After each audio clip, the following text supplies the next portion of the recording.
So we're here with Jan Ozu, the 2008 and now just recently 2010 Washington Post Coach of the Year. Congratulations, you're racking up those awards.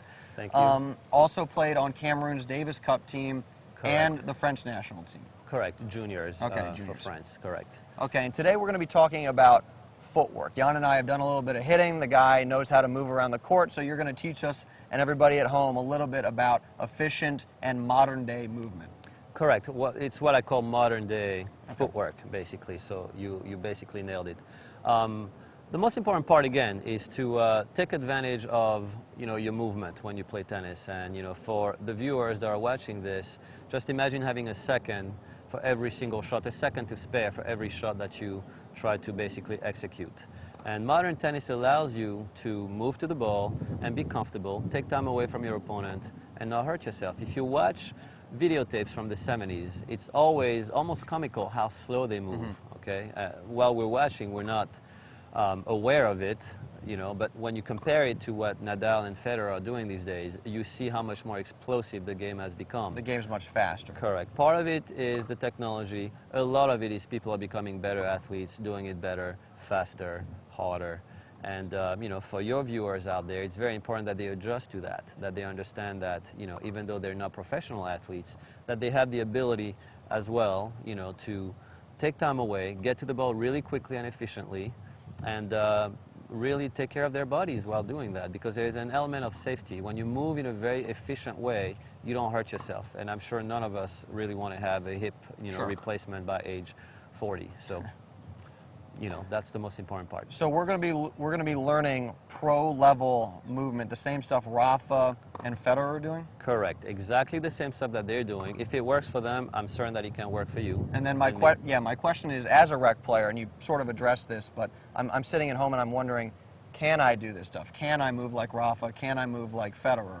Or do I need to do something different? Well, I cannot guarantee that you will ever be able to move as fast and as explosively as they do. Can I use the same footwork patterns? You can certainly use exactly the same footwork patterns and take time away from your opponent and basically enjoy the same qualities that their footwork is giving them. And we talked a little bit about this off camera. Let's talk about it right now. How footwork has become a weapon. Back in the day, players weren't using their feet to take away time as much. Correct. But now it is a big weapon. Correct. They still use the geometry of the court to take time away, but getting to the ball quickly, and you hear it all the time, take the ball early, take the ball early. Well, you can only take the ball early so much, okay? But when you start to move to the ball really, really fast and, move efficiently, you can take so much time away. You can also take time away by replacing, which is one of, the main aspects of the game that people never really think about. Is recovery. Is the recovery. You can always move really fast to the middle while the ball is traveling to your opponent. People have the tendency to think that, taking time away is just going to the ball, when in fact taking time away is also when you replace. Yeah, a lot of rec players will hit and then they'll sort of watch the ball and they won't fix, they won't adjust, recover their court position. Exactly. So, final part before we get to the lesson, let's talk a little bit about Federer. One of the things that makes him so good is that he's attacking you with his feet, and by that I mean he's moving to the ball, cutting down on your time, and that's why he's such an offensive player. He's got a lot of tools, but that's one of his tools. Exactly. That's perfect. You defined it perfectly. He moves to the ball very well. Okay, he's always there on time with even a lot of time to spare. He's taking time away from you. You can't get there. All right. Another part of the Federer's game that's never really talked about is how his longevity has allowed him to stay at the top of the game for so long. The guy never gets injured. The reason why he never gets injured is because he's using modern footwork. He moves beautifully, efficiently. He uses all the steps that we're going to go through today and never hurts himself. So again, for all the intermediate players out there, it's very important for them to learn how to move that way so that they can also prevent injuries. Well, Jan, I'm looking forward to it, and let's get to the lesson. Great. Looking forward to it. Today we're going to be working on a lot of the steps, that are modern to tennis nowadays. If you look at most of the professional players now really use extremely efficient footwork, okay? And I think that intermediate players and even beginners can certainly benefit from learning this early on so that they can get better at it, move better, move more efficiently, and get to the ball faster. Just imagine having an extra second every single time you move to a ball to hit it. What could you do with it? The options are unlimited, basically. So one of the most commonly used step is actually the walking step. It's a step that allows you to penetrate the court and actually move in and take advantage and take time away from your opponent. Okay. Okay? In tennis, to me, the most important part is to take time and space away from your opponent. So when you take the ball early, you take time, and because you take time away from them, you have more options.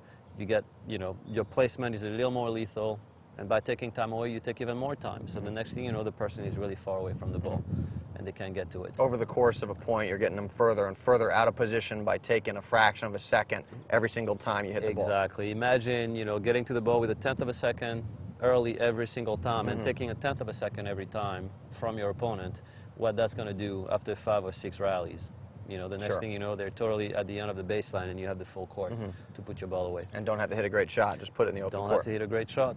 You get a very nice invitation for a winner rather than forcing the winner. And it's worth pointing out that that's how the pros construct points and how they get a lot of winners. They get their opponent off the court, and then they have a lot of space to work with, and they hit a winner. It's not like they just pull a shot out of their, out of the hat. Exactly. And hit a winner. Exactly. One of the most common mistakes that intermediate players do is they try to force their way through a point, by trying to go for a big winner, big shot, big power. When in fact, if you notice how, a point well constructed, takes place, is it's usually a lot of movement from side to side, pulling your opponent out, opening up the court, and once you have a wide window, which is really not a risk, you put your ball through it, and then you get your winner without really taking a big risk. All right, so the first one we got is called the walking step, you said? The walking step, exactly. The walking step is a more penetrating way. People that use an open stance might feel like they recognize it because it's a step that you take to the side, but it's more penetrating. So I'm going to have my assistant over there feed me a few balls, okay? This would be an open stance where I just take a step to the side, okay? The walking step is more penetrating. If you notice, I'm actually walking to my shot. Stepping forward. I'm stepping forward. One way to look at it is look at the baseline as a reference point, okay? The open stance, okay, I'm going to stay behind the line and hit. That's not very penetrating. The walking step, okay, I'm going to move in. You see this here? All right? All right. So basically by taking 2 to 5 feet inside the baseline, I've taken away a tenth of a second from my opponent, and that's going to translate into a lot more space for them to cover within a lot less time. Okay, and just like you've already said this, but we'll be very clear, it's the same stance. It's the open stance. You're just, instead of the open stance as you would traditionally think about it like this, you've stepped in now, and you're moving forward into the court. Exactly. And you make sure that you take a natural stride, okay? Because a lot of people lock themselves up, hit, and then stay right here, when in fact that's only half the power.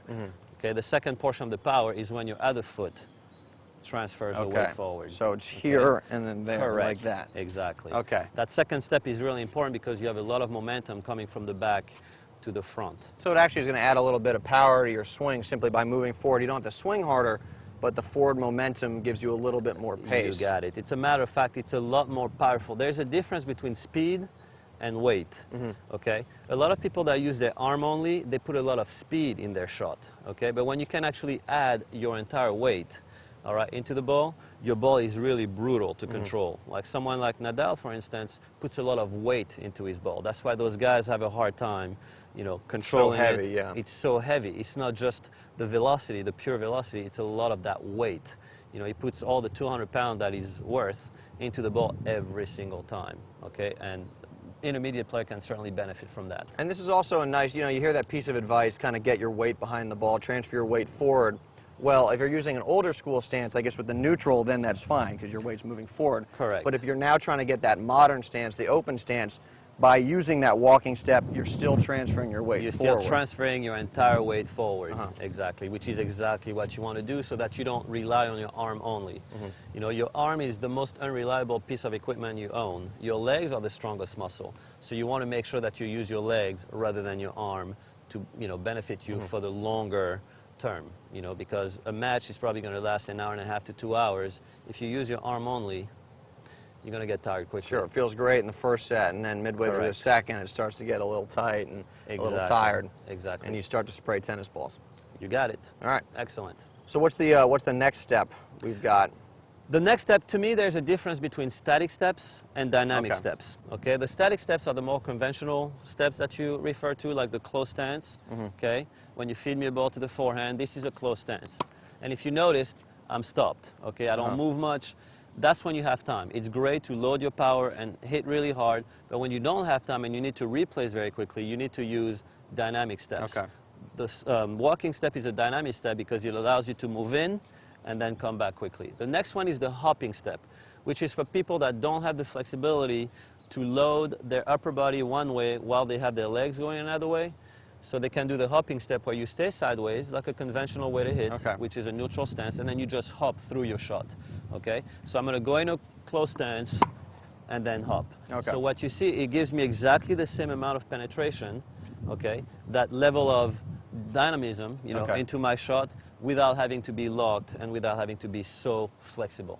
Okay, and just for a point of clarification, we refer to that as the neutral stance, where the feet are like that. All right. Closed stance is obviously another way coaches refer to that. Just want to clarify for our audience, because that, you know, when we say neutral, you're referring to a closed stance. So. Exactly. So I think for the viewers, it'd be nice to see the difference between the walking step and the hopping step. So I'm going to have two balls fed to me.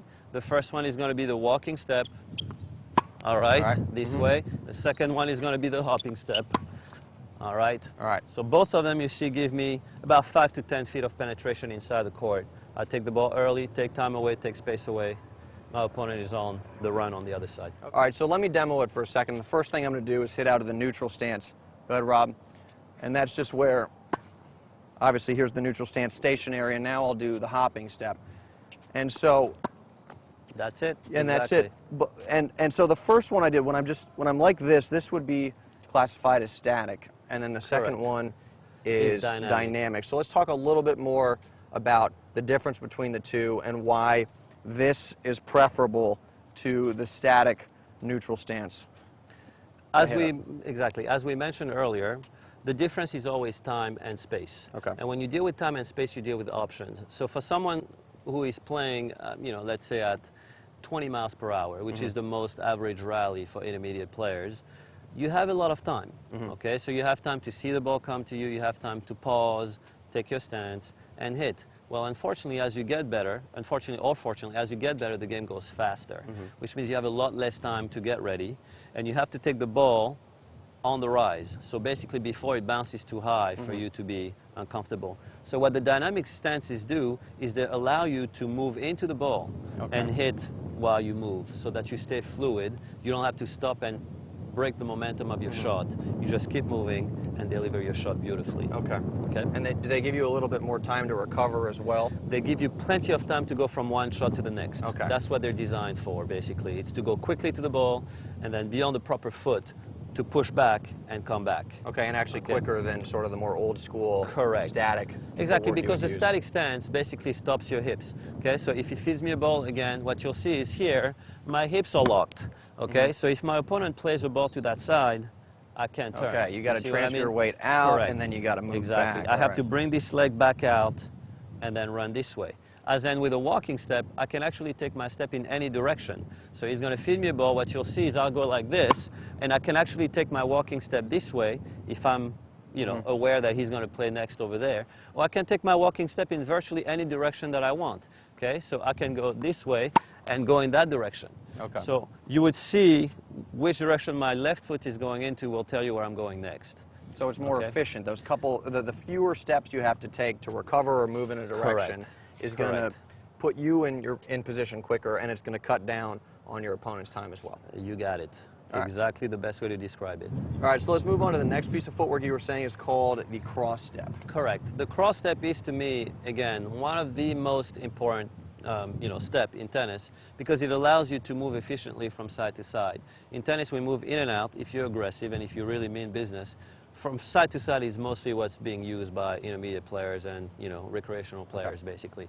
But again, within that cross step, from side to side, you can gain a lot of time. The average player usually runs directly to the ball and ends up taking 4 or 5 steps for a ball that's just right here. Okay?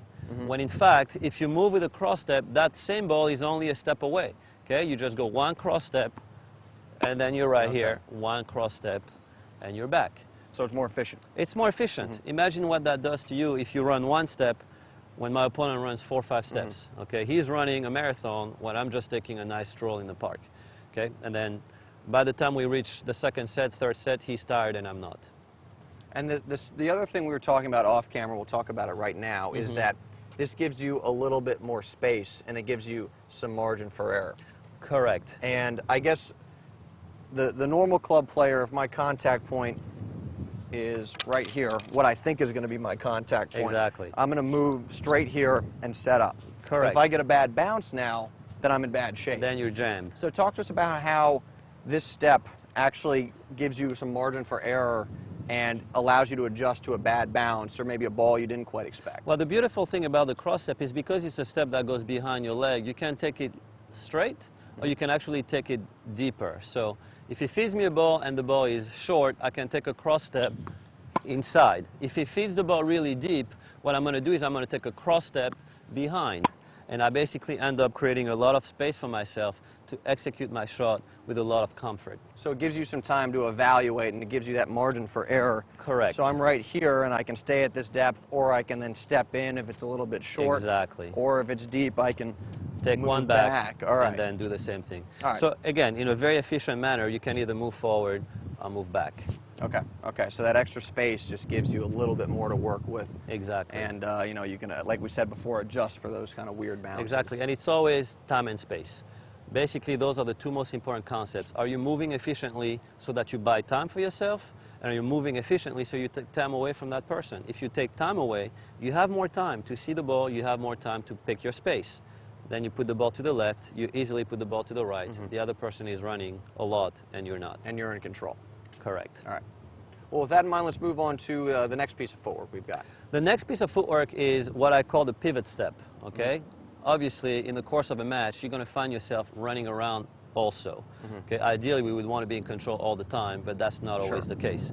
Okay? So the pivot step is another way to quickly get back to the middle by essentially turning very quickly and being on your running leg. Okay? So I'm going to do it to the forehand side. He's going to feed me a ball really far out, and what I'm going to do is I'm going to go all the way here and then turn. And if you notice, my leg is on this side, so I'm automatically running back to the middle.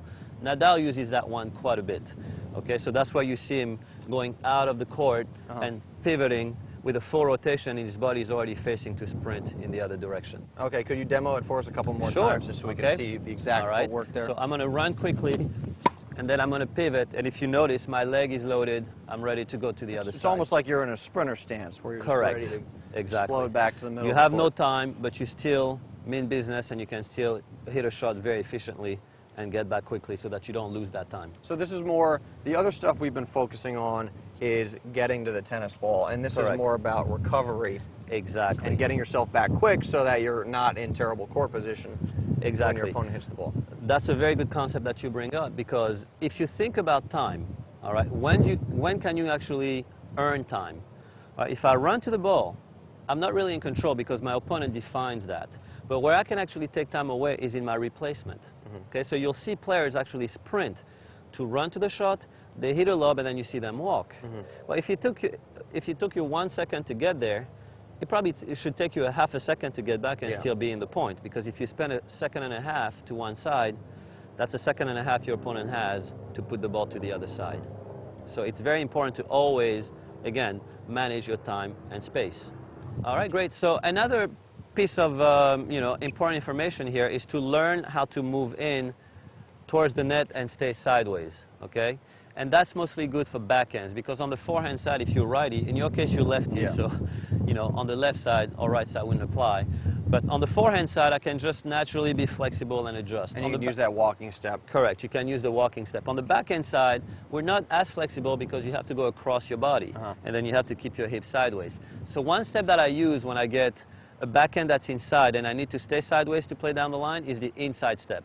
Okay, and the inside step basically looks like this. I'm going to take a step inside so that by the time I load, my hips are still facing sideways. Okay. So in real live action, this looks like this. Okay, I'm going to go here and there. Okay, and you notice my hips stayed sideways, and I was able to play as you're preparing. You're moving forward, but you're sideways, so you can use proper technique. Correct. And just to be very, I guess, vivid, specific, it's the left foot that comes back to hold the stance sideways. Okay. Think about golf, all right? The difference in your stance affect your shot. So if I want to play to that side, my hips would basically be aligned with the axis that my ball is going to take. If I'm going to play this way, my hips are facing this way. If I'm going to play that way, my hips now are facing this way.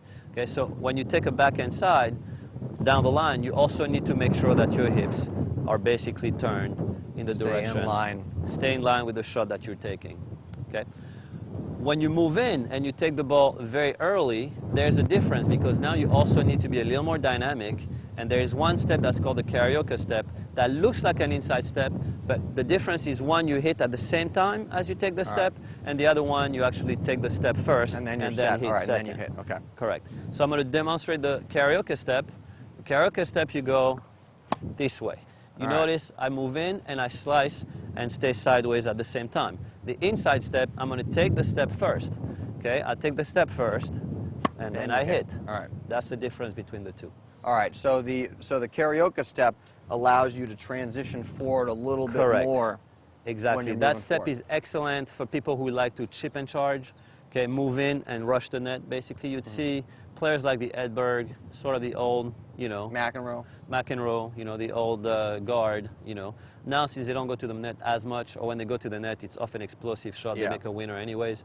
You wouldn't necessarily see that.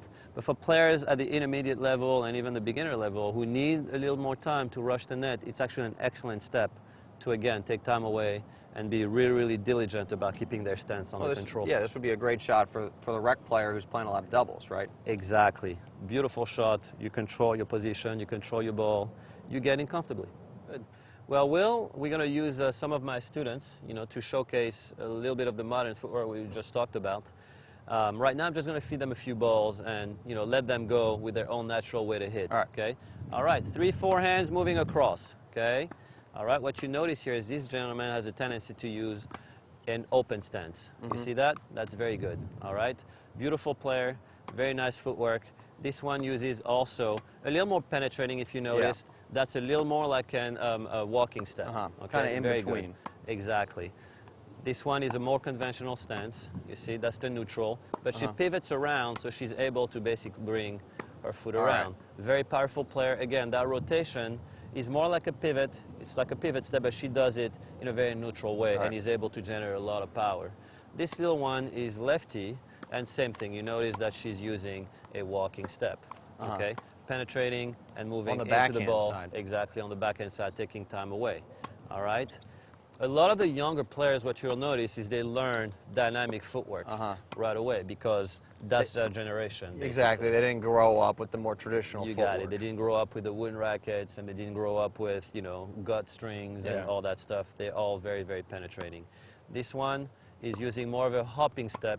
It's kind of a static hopping step, but you notice that she's airborne, basically. When she hits. Very good. And was she a lefty, or was she just she's playing actually 2 hands on both ambidextrous. sides? She plays both hands on both sides. Oh, that's not fair. Yeah, exactly. But, you know, that's good, but she also has to compensate with the reach, like the Santoros and those guys. You know, they have to run a lot more. Again, for her, it's extremely important to move very quickly because she has to reach for the ball. A little bit, more limitation on the reach. This one is a very powerful player. See, that's very conventional also, okay? All right, but you notice she's able, through that rotation, to hit the ball with a lot of power. I was going to say, a lot of pace, nice, easy swing. That's her sister. A little more penetrating in terms of the body position. You notice that she penetrates the court with her body by leaning forward and has a slight pivot. You guys are going to do the walking step now, okay? All right, and what you should notice with the walking step is, again, that element of penetration. You notice how they cut that baseline plane. You see that? Boom. That's excellent for penetration. Like this one is going to penetrate a little more. You guys need to move in just a tad more. That's it. Okay, they move back, they create space. Yeah, and then they stepped in. Exactly. That's very clear on that one. Very nice. All right. There it is. You see, same thing. All right, she's going to penetrate and then move in. All right, she's going to penetrate and then move in. That was, All right. This one, what you'll notice again, these kids are younger. Yeah, there's a good walking step. That's exactly a walking step, exactly. That's it. All right, this one, same thing. That's kind of an open, more walking, okay? That's there we it. go. You notice? Okay. Sometimes they get a little confused, which is probably going to happen with your viewers as well, is they get confused between the open stance and the walking step. Okay, they have the tendency to take sort of an open stance with a step that follows, when in fact the walking step is more like a stride.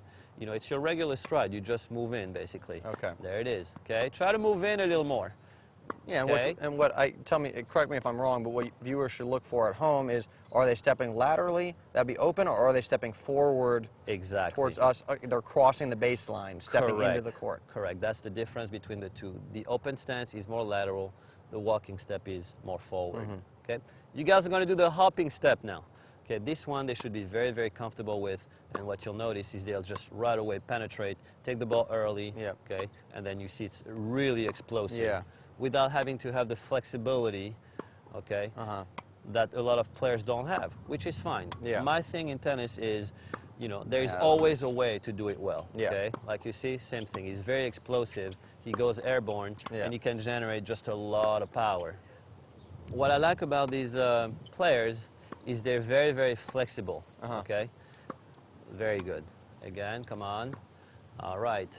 And I'm actually very proud to say that none of them have actually gotten injured in 2 years. Really? Okay, which is really hard to do with Sure. junior players because, you know, they're growing, their growth plates are closing, and you have to be very careful, okay, when you're dealing with young athletes or when you're dealing with adults as well. You know, people that are not super trained, you know, that need a little bit of, you know, relaxation when they play without hurting themselves. Yeah, you know? and the juniors too. You know, at least when I was a junior, it's hard to have that off switch. You kind of go, go, go. And You got it. if you're a little bit older, maybe you understand your body a little bit more and you slow things down. You got it, exactly. So I really like to work with them on flexibility, on an efficiency. Same thing, walking step, okay? All right, take your time, walking step. Back to the walking. Yep, there's the Okay, penetration you were that's it. talking about. Walking step, that's it. All right, you're gonna do a hopping step, all right? And then you see the difference. So now we're alternating. Correct, we're gonna alternate so that you can see the difference between the two. There you go. All right, this one is also gonna do a walking step as well, okay? All right, walking, you see how she penetrates the Yeah. court? Okay, all right, and then she penetrates the court. Okay, this time I think it's very important to actually show the pivot step. So they're gonna run to the shot, take a pivot step and replace. And then recover. And recover. What you really want to pay attention to on the pivot step is how quickly they get back to the middle, okay? Now that we've done the walking step and the pivot step, I want to show you Or now how... that we've done the walking step and the hop step. Sorry, now that we've done the walking step and the hopping step, we're going to do the pivot step, which to me is the best way to show how quickly you can recover from your shot, okay?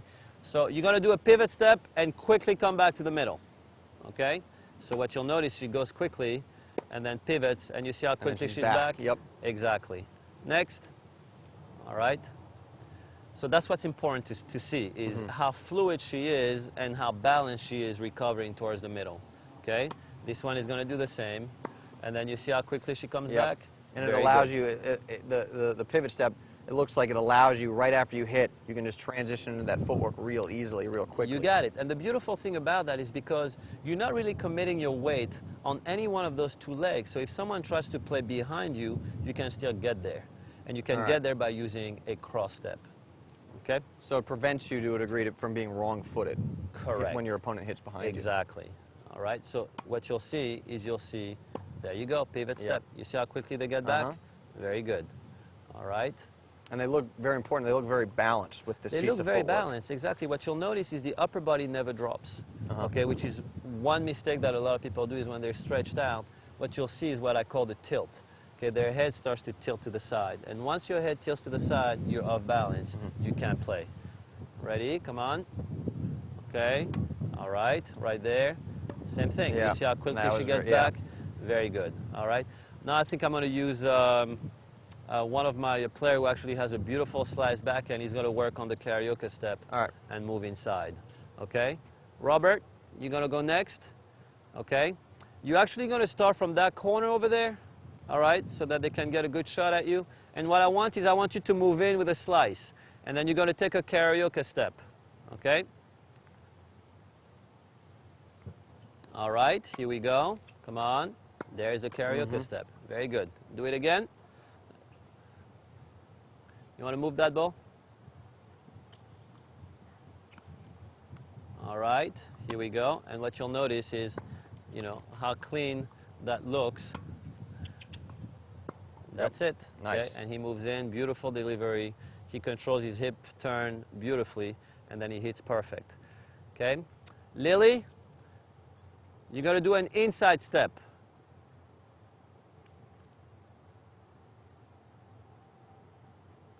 All right, you're going to take an inside step and take a backhand. You ready?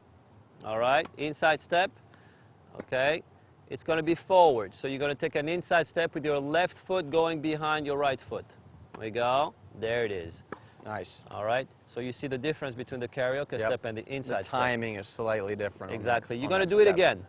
All right, and I'm going to have both you and Robert. Robert, you're going to be on this side. Lily, you're going to be on that side. Robert, you're going to do the karaoke step. Lily is going to do the inside step so that the viewers can actually see the difference. Okay, karaoke step. There we go. You see, he slices and he takes that inside step at the same time. In her case, she's going to take an inside step and then hit after she's taken the step. She steps behind slightly before she Exactly. hits. So we're going to do a couple so that the viewers see the difference. Very good. And then here, you see, one has a pause, one hits at the same time. So he goes through the shot. Beautiful, okay? And in her case, she's going to take a step and pause and then hit. That's the difference between the two, okay? They're equally as lethal, but one is to come to the net and the other one is to basically stay back with a lot of power behind it. It allows you to move in and step into the ball, but then you're not following it to net like you said. You're going to be maintaining a baseline rally. Exactly. One point that needs to be made is that all the steps that we discussed don't only just apply to the baseline. They actually apply to the net as well. So when you start when you start to move forward, you are using walking steps and hopping steps as well to take your volleys. And then we're going to have them move in, taking a ground stroke from the back and then coming and taking a volley as well. So you'll see that that step applies to the baseline and applies to the net as well. See that? Yep. That's beautiful. Cross step, okay? And there. See how quickly she gets to the ball? Come on. All right, he's going to do a cross step. That's it. Boom. Okay, and then a cross step, all right, and boom. What was beautiful about him on the forehand side is that he did a cross step followed by a walking step. I was going to say, I wanted to point that out. Exactly. So he's kind of merging and mixing the footwork based on what he's trying to do. Exactly, and what's going to happen to the viewers is as they start to get very, very comfortable, they'll notice that their hips and their legs are just moving really fluidly. It's beautiful, okay? All right, you're going to do a cross step also. There you go, cross step. And then walking step, you notice that, cross step, and then walking step as well, on both sides, okay? But again, it looks very fluid, so very beautiful. And she's giving herself that space in case she gets the bad bounce, and then when she doesn't, she says, okay, now I'm going to cut off time. Exactly, exactly. All right, she's going to do a cross step, and then a pivot step. We go, a cross step, and then load it. Very good. This one is the two-hander on both sides. She's quite, there you go, cross step, and then a hopping step, followed by a cross step, and then a hopping step. It looks like she crossed in front there. She brought the right leg in front of her, exactly. her left leg. Just a bit. Cross step, okay? And, you know, sometimes you don't have to do a full cross step. You can actually just do a couple of little tiny steps, you know, if the ball is too close to you.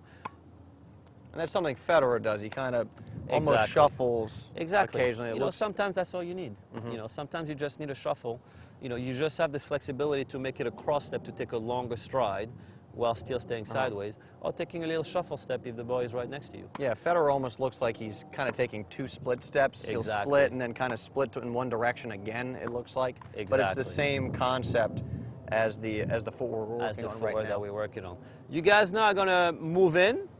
Okay, you're going to take a walking step or a hopping step and then take a volley and take a walking step at the net as well.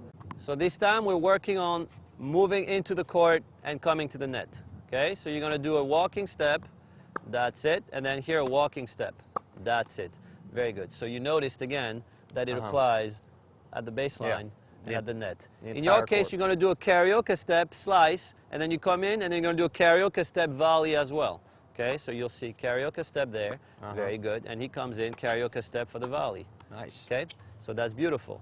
In your case, you do whatever you want, okay? You keep us interested here. There you go.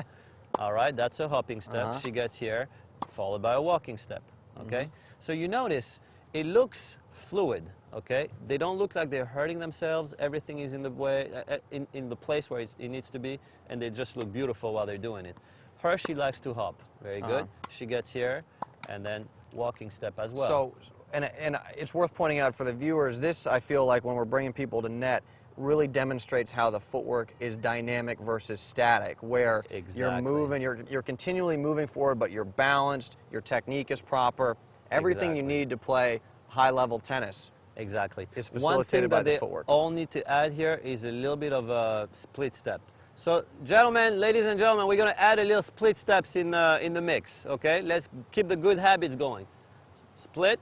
There you go. You move in. There's a walking step. Split. There you go. There's a walking step. Okay. All right. She's going to split. That's it. Okay. Walking step. She's going to come in. She's going to split, and walking step. Very good. Now I want a hopping step. Okay. Split. You're going to give me a hopping step. Very good. You're going to split, and then you're going to give me a walking step. Very good. Again. Split. All right. You're going to give me a hopping step. Very good. Split, and then a walking step. Very good. Need not to say more. That's beautifully done. I was going to say, like, I mean, I'm repeating myself right now, but it's really clear how there's just that smooth, balanced transition forward. Look, you know, the players look in control the whole time. Exactly. They're moving up. Exactly, and I think what's very important to say to the viewers is that if these kids can do it, they can certainly all do it. That there is absolutely no restriction on what you can do out there. You know, anyone can do this. You just have to be fluid and give it a shot. And again, this is pro-level footwork. This is not, you know, footwork. Club level and then Federer and Rafa and everybody else doing something different. This is exactly what these guys are doing. This is the way that people should move, no matter whether you are a beginner or a pro player. If you move this way, you're going to have a great time playing tennis. And you're going to have a long career. And you're going to have a long career. Have fun with it and improve very, very fast.